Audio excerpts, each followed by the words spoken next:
Hi everyone, sorry it's been so long that I've put a video up. This isn't going to be a massively long one, and that's mainly because we haven't quite decided what we're going to do yet. All we know is that we're saving and we're looking at clinics and other things, so I'm not really thinking about where we're going to cycle or what we're necessarily going to do until we've got the money to do it, because it's just very stressful and I'm just having a bit of a break.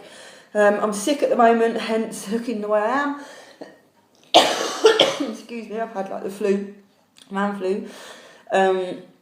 But yeah, I've just come on to tell you that after speaking to Phoebe, who is Layla and Nico, and I've put her in a video before where I've gone to visit her in Brighton, she is cycling at a clinic in Greece called Serum, it's Athens in Greece, called Serum. She made me aware of some tests that you can get done that they do over there, relatively cheap, called the Hidden Infections Test, or Hidden C, some people call it. And basically, I think it's a form, umbrellas off chlamydia. And if sometimes you get like the chlamydia swabs and stuff, and it doesn't get seen, it's something that's a bit more higher up in the chain. It's not always detected on the usual NHS type screening that you get. So a lot of people have been tested for this. I think it's like one of them is like Ureaplasma. I'll put some links about it below anyway. There's different various hidden infections that you could have that could actually be the cause of some scarring on tubes and be the cause of like issues with egg quality, or it could be another reason why your uterus and your womb and everything else is a hostile environment for when you do IVF or when you're trying to conceive. So I have done what they have asked, and I've been in contact with Penny at the clinic. It cost me €270, which works out at £240 something, UK pounds, to have 2 tests done, and I will link both the tests below because I can't remember the names of them. Excuse me. What I did have to do, which is a bit gross, too much info really, is during my last menstrual cycle I had to take a little sample and send it to them in Greece, and I used a courier called City Sprint, which I wasn't that happy with, but that's another story, and to make sure that it got there basically, and it has, and they're in the middle of testing it at the moment.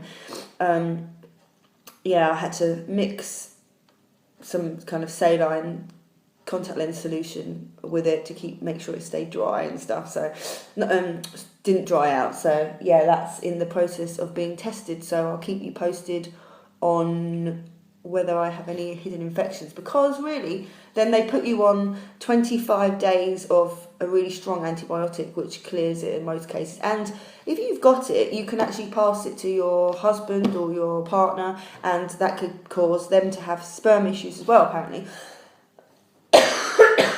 which is really interesting. So myself and Zav, if I was to be tested positive, would have to do the 25-day antibiotic. And I'm not sure if they retest you afterwards or whether they just know that it would kill it. I'd like to think that they would test you, because I'd like to know that it's definitely worked and disappeared. And it would be nice to kind of rule it out. I know I've done lots of other testings, but it would be nice to understand, if there's anything else going on there. But with regards to what is actually going on with my cycle and where we've come to and all the different, what happened to the last cycle, I'm going to do another video at some point when I'm probably nearer the time of kind of having a consultation or going back to my old clinic or using an old clinic that I've been to. I don't know where my head is at the moment.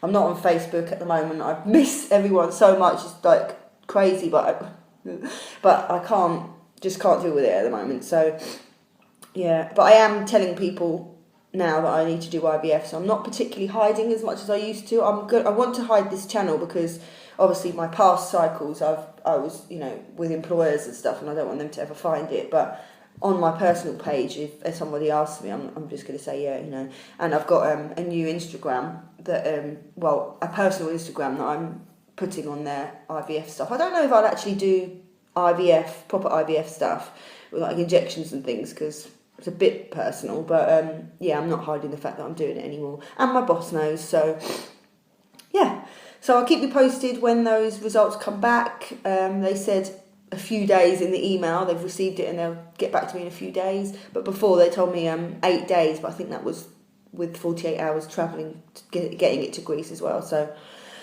yeah, I'm excited, and I'll keep you posted on the results. Everyone, it's October the 7th, a Monday, and I'm still sick.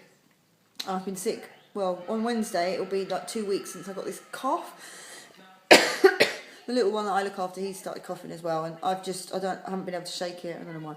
But I got my results back already. I can't remember what day it was that I actually did my earlier video. But it's not been that long, it's been about a week. Probably not even that. Maybe a week. And yeah, they've sent me the results back, and there's 2 things that are of a concern with regards to the hidden infections.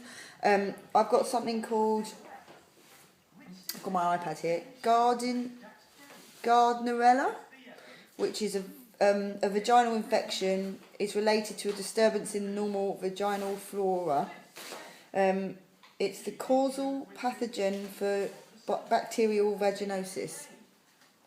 I don't have any symptoms, but you know, it's not sexually related, so transmitted and stuff. It says reoccurrences are common despite treatment, which is annoyingly alarming. The following treatment is recommended for me only, not Zav as well, and it's some medicine, and I'll put all the details down below if anyone's interested. I'm not allowed to have alcohol 2 days before and after I take this medicine. And I've also got Ureaplasma, which is a form of chlamydia, which is another one of the that won't come up on the usual standard screening that you get. So it's like higher up in the chain, like I explained before. And I'll put all the spelling and everything below, and I'll probably put it in the title as well, so I'll draw people to come if they've got any questions or if they know anything about it that they can tell me. This is for Zav and I've got to take antibiotics.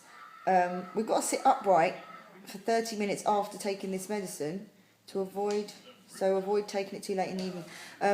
Yeah, it's like a whole bunch of antibiotics. I've got what looks like 1 antibiotic to take on the first day, the second day nothing, day 3 to 7 a particular antibiotics, day 8 something else, day 9 to 24 something else, and then day 25 something else. It rotates 3, I think, or 2 it rotates, and something as well to treat my stomach in case I get a bit of a sensitive stomach with it all, so we'll be rattling. I'm not allowed to have alcohol any time during that period either, so that's 25 days antibiotics for Zav and I for that. So yeah, apparently we have to get the prescription. Look at my bags.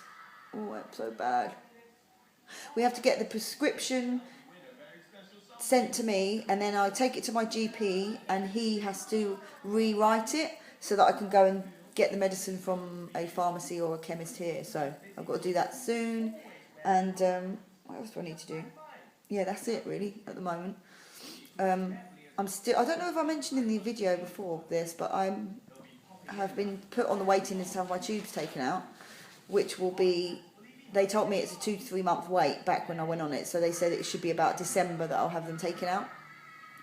So yeah, that's why systems aren't really go with IVF. We're just saving, seeing where we get to with money by the end of the year, and have my tubes taken out and get all this sorted and kind of start, although I'm taking supplements now, really start, you know, with the ones that are going to help with egg quality and some of the other ones. Well, I'm pretty much on all of them anyway.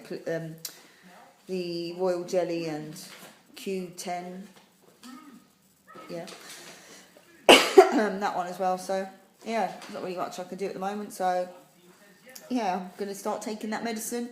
If it's October now, by the middle of November, I guess I would have stopped taking the antibiotics. Yeah, but I'm not allowed to take any time off between January and April. That's the thing with going into the next year to do IVF, because my bosses are accountants, and that those 3 months are like the beginning of the financial year for them, so it's quite a busy time, so they don't really want me to be off. But obviously if there's certain circumstances and they know that I'm going to be having IVF, so they might be a bit more lenient. I don't really know. I don't really know how it's going to work with IVF anyway, especially if I use a clinic abroad, which hasn't been confirmed yet, but maybe. We're doing our research on different options we've got anyway, so yeah, that's really it for now. I hope you're all doing well, and I will let you know if I've got anything more to update you guys on.